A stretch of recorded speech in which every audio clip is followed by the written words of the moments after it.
Hey everybody, it is Kathy with Backyard Columbus, and I am sitting in our suburban backyard enjoying kind of the last days of me being able to do these episodes outside. So I love to do them outside because I love to be outside, and it is October 10th, and it is getting kind of chilly. Like I had to go get a tissue because my nose is running.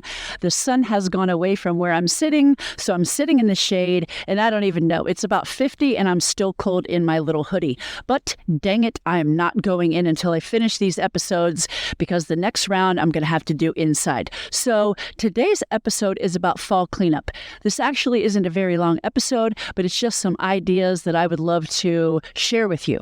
So I'm not an expert in this, but I know a few things about a few things, and that's why I'm doing this podcast, because I like to share them with you. And so in the fall, if you have a tree, and most people do in the suburbs, if you have trees, the trees shed their leaves. Obviously, all the leaves fall to the ground, and then we compulsively go out there and rake them all up, shove them into bags, and send them off to the city. Okay? So there are a few problems with that. And the first one is when you bag those leaves up, you are actually taking away the nutrition that would feed your lawn. And so in a forest, the leaves actually feed the forest. So the leaves fall, they stay, they deteriorate, and then the fungal network takes over from there. Okay, so that is actually what helps to feed the trees. So if you can follow me, if you don't let the leaves feed your lawn. And listen, a tree takes up a lot of nutrition out of the ground. And so if you don't feed that back into the ground, your tree is going to eventually get sick and die. But what happens? So we take the natural nutrition away, which are the leaves, and we have to buy and apply artificial nutrition, which is fertilizer from a company, which isn't actually very healthy if other wildlife after your lawn has been fertilized. Isn't that one of the things that you're not really supposed to step on? I know that's pesticides and herbicides and all that stuff, but the point is, why would you waste your money on artificial fertilizer? I know there's organic fertilizers, and we use that also because that is extra nutrition for the trees and everything that we have going on in our yard.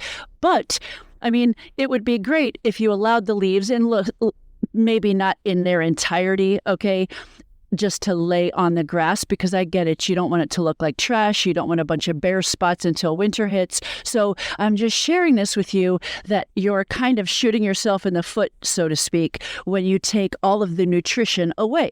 So a couple of ideas is to take those leaves and shove them into all of your landscape beds, because again, those will deteriorate. It's a form of composting, you see? And so you take all those leaves, put them in all your landscape beds, and then you are naturally feeding your landscape beds so that your bushes, or hopefully your native flowers, if I've gotten through to you, your native flowers will be fed. So something we used to do that we are not going to do this year, because listen, I'm always learning too, because I want to learn more and do better, but I have a whole little ecosystem going on in our yard, right? So I want to do what I can to keep that going. So what we used to do is mow over all of the leaves in the lawn, and then we would blow them into the landscape beds. So that's fine, but here's thing number 2 is that a lot of, and listen, I'm not going to be able to rip this off the top of my head exactly who does this, but there are insects that overwinter in the leaves. Okay. And please don't wig out on me like, ew, insects. Insects are vitally necessary for the ecosystem of your yard. So we need those insects to be around. Okay. I'm not saying you need spiders in your bed, but we need all of the critters in our yard. Okay.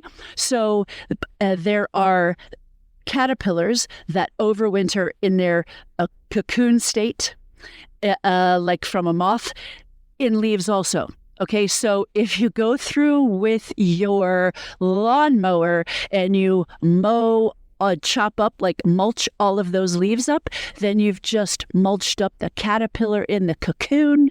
So that's not what we want to do, right? So, and by the way, on a side note, in case you're ever on Insect Jeopardy, moths make cocoons and butterflies make chrysalises.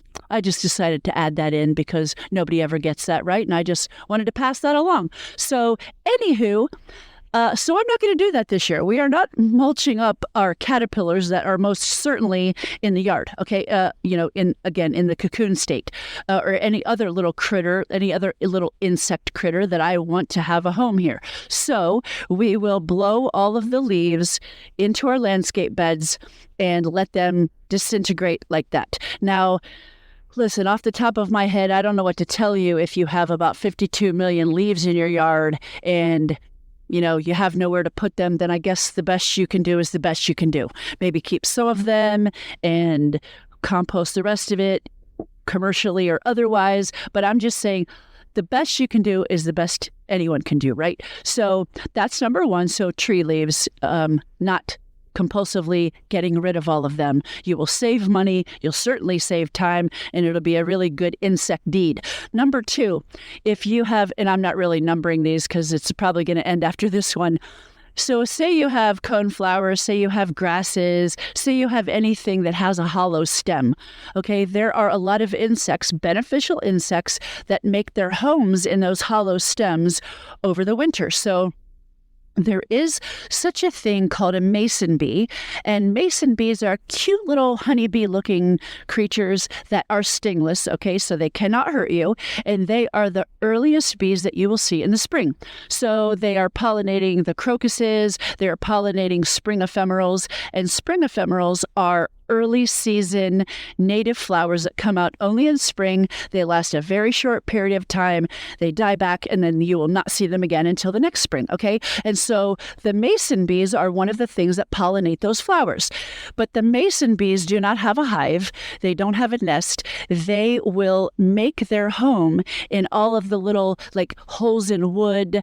They make their home in our bistro set that are on our front porch because the little scrolly part of the chairs don't have a cap on the end. So they go in those little holes in a tube, if you will, and they lay an egg, pack it with mud, lay another egg, pack it with mud. Those are the bee houses that you see for sale at, I got mine at Meijer, but local nurseries and stuff, or some department stores, they have bee homes, okay, bee houses.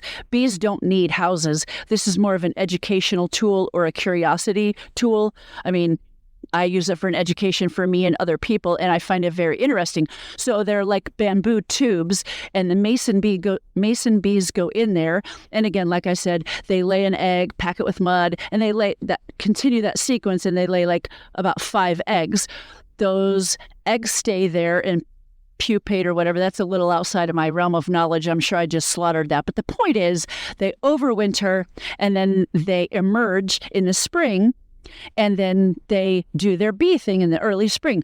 So if we cut back every single cane, flower stem, grass, or whatever, they're obviously not going to lay their eggs on a blade of grass. But what I'm saying is, if we cut back everything, because we all, including me, like to be compulsively tidy in the suburbs because everything has to look perfect, well, then those little dudes don't have a place to lay their eggs. Do you know what I mean? So what I do is, listen, I try to strike a balance, okay? So if you're driving down our street, I like things to look presentable for you because I want to inspire you to do things that we're doing, similarly to what we're doing, which is creating a space for nature. So I try to keep things tidy up front, and then in the backyard, I kind of let it do its natural thing. So that if there is a cocoon or a chrysalis or a bee laid its eggs in a tube of a coneflower, or I have I'm not really sure, right? I'm drawing a blank of what this thing's called. Rue, garden rue. Anyway, anything that has a thick stem that's hollow, and if you were to cut it, it has a tube in it. I don't cut all that stuff back because I like to leave it available for nature. So anyway, those are just some things to think about so that you don't compulsively clean up everything, and it's one step closer to leaving a space for nature. So fall cleanup, maybe you clean up your front yard and you leave your backyard a little bit of a hot mess, this a space a little bit of a hot mess so that nature has a space to thrive. Because listen, all over, like where I work, it's just like many of us. It's industrial park after strip mall after parking lot after road. And where is a bee or butterfly or ladybug or any of the various other insects, praying mantises, which are one of my favorite things, dragonflies, where are they supposed to live? And, on a side note, just to kind of plead my case for making a space for nature, because ideally this fall cleanup, that's kind of what this is about, is people. I was laying in bed last night, and I don't know why this struck me, that I have people say to me all the time, I never see butterflies anymore. Well, two things. Number one, you don't go outside. I mean, how are you supposed to see a butterfly if all you're doing is scrolling TikTok, watching whatever reality TV show, or you're on your computer, or you know what I'm saying? Of course you're not going to see butterflies. But also, butterflies don't have a place to live. So if each one of us can just carve out a little space for nature and maybe be a little kinder in our yards with our fall cleanup, not be quite so tidy, but not leave it like a disaster. You don't want to look like you don't care because, again, it's the suburbs. And if you have an HOA, I totally get it. They're a lot stricter than when you don't have an HOA. But anyway, just things to think about. That's what I'm doing. Just giving you things to think about. And hopefully you'll come to my side of the fence. And, or if that's the phrase, I always slaughter those things. Anyway, come to my way of thinking and just get a little bit more nature oriented, and we'll all be a lot happier. So again, as always, I thank you for listening and have a great day.